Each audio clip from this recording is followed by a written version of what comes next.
Anti state کی اصطلاح پاکستان میں بہت مس یوز ہو چکی ہے ماضی میں.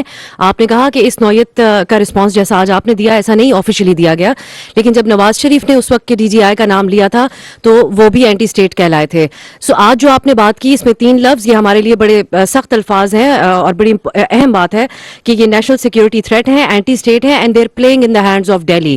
سو how is it different from the past, اور کیا ہم آئندہ اس کے اوپر کوئی ڈیولپمنٹ ایکسپیکٹ کریں, یا یہ صرف ایک مذمتی بیانات ہیں جو آج اس پریس کانفرنس کے سلسلے میں آپ نے سامنے رکھے؟ ایک چوتھا بھی ایڈ کرتے ہیں, میں نے ذہنی مریض بھی ہیں, کیونکہ یہ جو کام کر رہا ہے پاکستان کی اور اس کی جڑوں کے خلاف, یہ ذہنی مریض ہی کر سکتا ہے. ٹھیک ہے, اینٹی اسٹیٹ وہ منصور آپ نے تو نہیں پیچھے سے کہا, دوبارہ سوال کریں. آپ یہ پوچھ رہی ہیں کہ ہم پہلے بھی کہہ چکے ہیں تو اب کیا فرق ہے, یہ پوچھنا چاہ رہی ہیں. میں آپ کو پہلے بھی کہہ چکا ہوں, جو ہم نے آج کہا ہم نے کبھی نہیں کہا, کبھی نہیں کہا.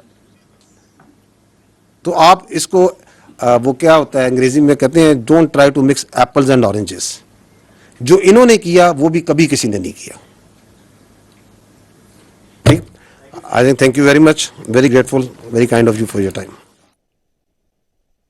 Like to welcome you and be very grateful to you for coming and taking out time for this very important press conference. The first thing is کہ آپ سب کو, ہم سب کو اس مبارکباد ہو کہ جو چیف آف ڈیفنس فورسز کا ہیڈ کوارٹر ہے اس کا جو سا ہے آغاز ہو چکا ہے.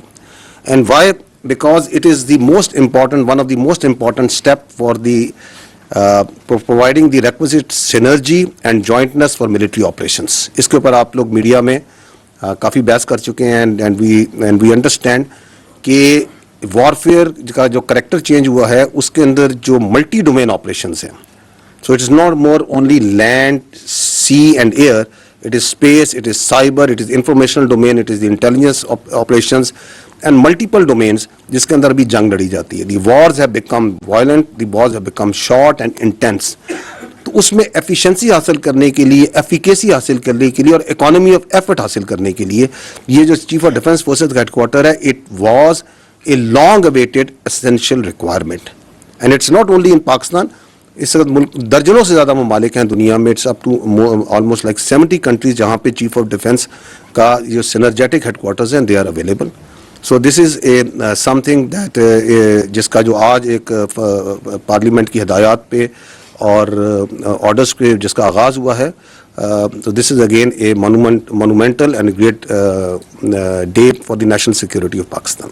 بیانیے کی بات ہو رہی ہے جہاں تک, تو سوائے اس شخص کے جس کی آپ بات کر رہے ہیں بار بار, انہی کی پارٹی کے انفارمیشن ڈپارٹمنٹ سے اور انہی کی پارٹی کے انفارمیشن سیکٹری جو ہیں وہ گزشتہ 2 ہفتوں سے ٹاک شوز میں آ کر اور مختلف جگہوں پہ وہ یہ کہہ رہے ہیں کہ یہ جو سوشل میڈیا اکاؤنٹ باہر سے آپریٹ ہو رہے ہیں اس سے ہمارا کوئی تعلق نہیں ہے.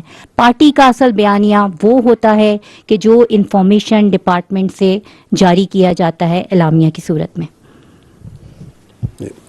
اچھا, یہ this is again part of that deceit cobweb جو کہ بڑی خوبصورتی بناتا ہے. میں نے اپنی جو شروع میں بات چیت کی میں نے کہا تھا کہ, یا ابھی تھوڑی دیر پہلے کہا تھا کہ جس طرح یہ بیانیہ بناتے ہیں اس پہ تو جو جوابلز ہے وہ بھی داد دیتا ہوگا کہ میں بھی سیکھوں ان سے کہ یہ بنتا کیسے. اب اس بیانیے کی کتنی خوبصورتی ہے کہ آپ جو سا ہے پورا صبح سے لے کے شام تک کوئی بھی واحد قسم کی بات چیت کرتے رہیں اور ساتھ آپ کہیں سرکاری طور پہ سر ہمارا تو اس سے کوئی تعلق نہیں ہے, ہمیں تو نہیں پتا کون کہہ رہا ہے. تو آپ ڈسون کریں نا اس کو, آپ کہیں کہ یہ سارا غلط ہو رہا ہے, آپ آئیں چینلز پہ آپ کہیں کہ یہ بالکل غلط ہے, ہم اپنی فوج کے یہ بات کرتا ہے میں کنڈیم کرتا ہوں, آپ اس پہ ٹویٹیں کریں, آپ بازاروں میں نکلیں, آپ باہر آئیں, آپ کہیں جی یہ بالکل ٹھیک ہے, یہ صحیح بات ہے کہ یہ سیاسی ملاقات نہیں ہونی چاہیے, اور یہاں پہ باہر نکل کے جو سیاست پہ بات چیت ہو رہی ہے وہ نہیں کرنی چاہیے. جو آپ نے یہ بات کی سوشل میڈیا کی, میں آپ کو کلپ دکھا دیتا ہوں جہاں پہ ان کی بہن جو سی ہیں وہ باہر آ کے یہی منوان یہ خود زبان سے بھی بول رہی ہیں, وہ تو پاکستان سے آ کے بول رہی تھی نا. تو یہ سب جو سا ہے جو جس نے بھی ان کو سکھلایا بڑا خوب سکھلایا. جن صاحب, لا کا پرنسپل ہے کہ punishment is the strongest deterrence against crime. 9 مئی کو تقریباً 2.5 سال ہو گئے ہیں اور ابھی تک صرف کچھ لوگوں کو ایک دفعہ جو ہے ہم نے سزا کی بات سنی, اس کے علاوہ کچھ نہیں. اور یہ بات بھی لا ہی ہمیں بتاتا ہے کہ ابیٹر جو ہے